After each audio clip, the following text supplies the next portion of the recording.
Nagsimula ang lahat sa isang simpleng tanong. Matapos kong makita ang mga historical marker sa Dulag at sa Old Leyte Provincial Capital, napaisip ako, ilan pa kaya ang mga makasaysayang lugar sa Leyte na may mga kwentong naghihintay na muling matuklasan? Kaya sinimulan ko ang paglalakbay na ito. Hanapin, bisitahin at ibahagi ang mga historical site, monumento at mga lugar na may nakatayong historical marker. Sa unang yugto ng ating serye, dadalhin ko kayo sa mga bayan ng Tacloban, Palo, Tanawan at Burawin. Sama-sama nating tuklasin ang kasaysayang nakaukit sa bawat marker at ang mga kwentong humuhubog sa ating pagkakilanlan bilang mga Pilipino. Kaya, samahan ninyo ako hanggang sa dulo ng video dahil baka isa sa mga lugar na bibisitahin natin ay hindi nyo pa kailanman nakita o napuntahan. Ito ang unang historical marker sa tatlong marker na bibisitahin natin dito sa Tacloban City. Matatagpuan ito sa Santo Niño Shrine Heritage Museum sa Real Street, Tacloban.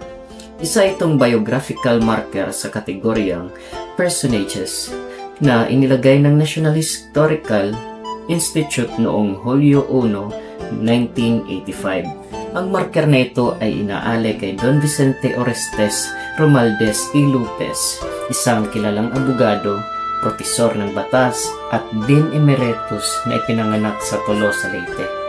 Naging hukom, provincial sheriff ng Leyte at honorary leader din siya ng Leyte Guerrilla Movement noong ikalawang digmaang pandaigdig.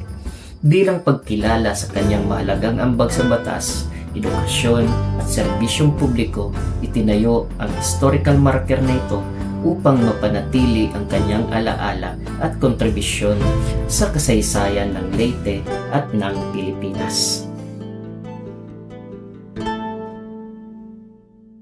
Mula sa Real Street, tutungo naman tayo sa Romualdez Street kung saan matatagpuan ang ating ikalawang historical marker sa Tacloban City, ang Provisional Capital.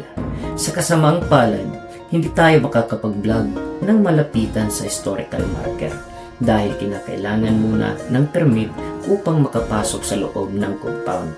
Kaya para sa bahaging ito, ibabahagi ko na lang ang kasaysayan nito batay sa aking pananaliksik at sa impormasyong nakasaad sa mismong historical marker.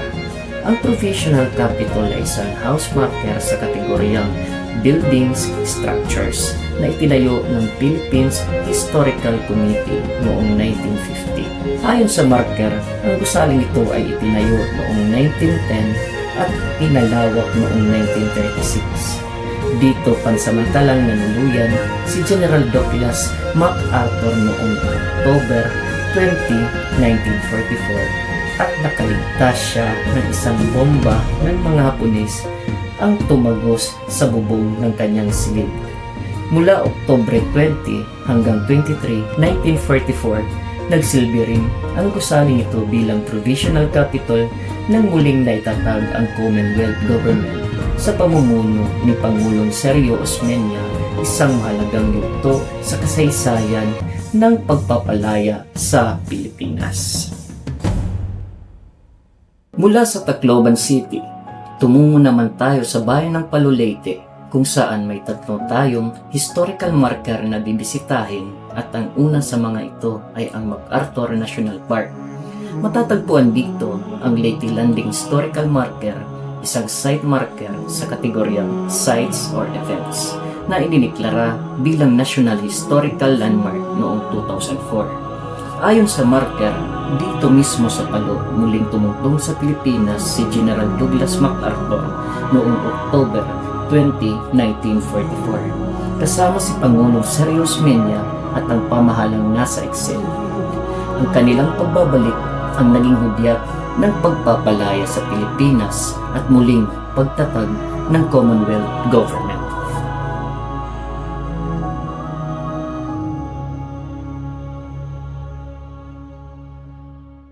Mula sa Leyte Landing Historical Marker, narito naman tayo sa Palo Cathedral kung saan matatagpuan ang historical marker ng The Cathedral of Palo. Isa itong house of worship marker sa kategoryang buildings or structures na inilagay ng Philippine Historical Committee noong 1954. Ayon sa marker, ang simbahan na itinayo noong 1596 ng Hisweta na nagtatag ng Palo. Noong 1938, opisyal itong naging katedral at si Monsignor Manuel Mascareñas ang naging unang obispo nito sa panahon ng ikalawang digbaang pandaigdig. Mula Oktubre 1944 hanggang Marso 1945, nagsilbi rin itong ospital para sa mga Persang Amerikano sa panahon ng Liberation. Matatagpuan ang historical marker ng The Convent of Palo sa tabi mismo ng opisina ng Palo Cathedral. Namangako dahil sa unang pagkakataon nasilayan ko ang natitirang bahagi ng makasaysayang gusaling ito at nabigyan ako ng pagkakataong maidokumento ito. Isa itong house of worship marker sa kategoryang buildings o structures na inilagay ng Philippines Historical Committee noong 1954. Ayon sa marker, itinayo ang kumbento noong 1596 ng mga Hisweta mula 1899 hanggang 1901. Nagsilbing ito provincial capital ng Leyte sa pamumuno ni Colonel Ambrosio Mojica. At noong 1925, dito rin itinatag ang unang seminaryo ng Palo.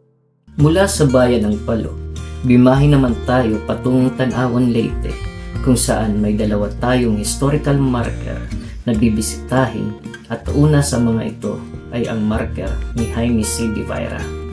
Matatagpuan ito sa Tanawan Public Plaza at isa itong biographical marker sa kategoryang personages na inilagay ng National Historical Commission noong Nobyembre 4, 1973. Ayon sa marker, si Jaime C. Divira ay ipinganak sa Tanawan noong 1873 at kinilala bilang isang makabayan, mananalaysay, manunulat at dalagwika. Siya rin ang naging unang Pilipinong gobernador ng Leyte mulang 1906 hanggang 1907 at nagsilbing direktor ng Surian ng Wikang Pambansa mula 1937 hanggang 1941. Dahil sa kanyang mahalagang ambag sa pamahalaan, kasaysayan at wikang Filipino, pinarangalan siya sa pamamagitan ng historical marker na ito. Mula rito sa kinakatayuan natin, tanaw na ang simbahan ng Tanawan, ang pangalawa at huling historical marker na bibisitahin natin sa bayan ng Tanawan bago tayo tumungo sa Burawin, Leyte. Matatagpuan dito ang Church of Tanawan Historical Marker, isang house of worship marker sa kategoryang buildings o structures na inilagay ng Philippines Historical Committee noong 1949. Ayon sa marker, itinayo ang simbahan noong 1704 ng mga Hisweta. Noong 1850 to 1860, pinalawak ito at nilagyan ng makakapal na batong pader at 4 na bantayang tore bilang depensa laban sa mga pirata. Nakaligtas din ang simbahan sa malalakas na bagyo at daluyong noong 1897 na patunay ng tibay at kahalagahan nito sa kasaysayan ng Tanawan. Mula sa Tanawan, biyahe naman tayo patungong Burawin, Leyte, kung saan may dalawa tayong historical marker na bibisitahin. At ang una sa mga ito ay ang marker ni Walter William Marquardt. Matatagpuan ito sa Burawin North Central Campus 2. Isa itong biographical marker sa kategoryang personages na inilagay ng National Historical Institute noong April 5, 1987. Ayon sa marker, si Walter William Marquardt ay isang Amerikanong edukador na dumating sa Pilipinas noong 1901. Siya ang nagtatag at unang guro ng Burawin Elementary School at kalaunan ay naging direktor ng edukasyon at regent ng Universidad ng Pilipinas. Dahil sa kanyang malaking ambag sa pagpapaunlad ng edukasyon sa Leyte at sa buong bansa, pinarangalan siya sa pamamagitan ng historical marker na ito.